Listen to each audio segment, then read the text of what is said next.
So some planning considerations to keep in mind.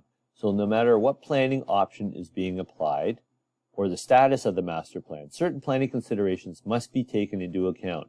All planning brings together information and ideas that will need to be assembled at a later stage in the design of the facility. So some of the planning considerations to keep in mind in this stage are preliminary points of information that need to be realized as part of the planning process.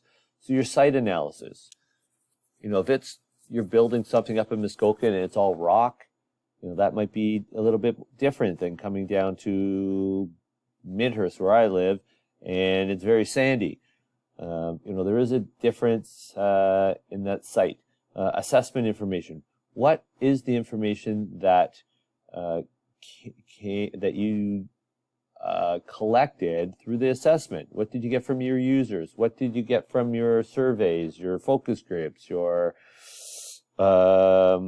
comments, and so on and so on? That all has to be taken into consideration. The structure. What sort of structure are you looking at?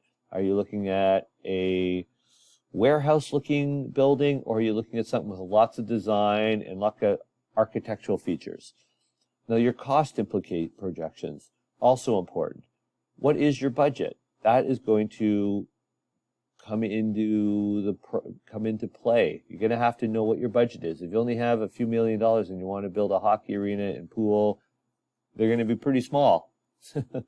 Okay, you have to make sure you have enough money and a budget put in place.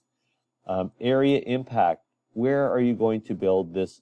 Where is it going to be? Where is it located? Is it beside a highway? Is it easy access to get to? Is it down a dirt road, at a dead end road, or what impact is it going to have on the area?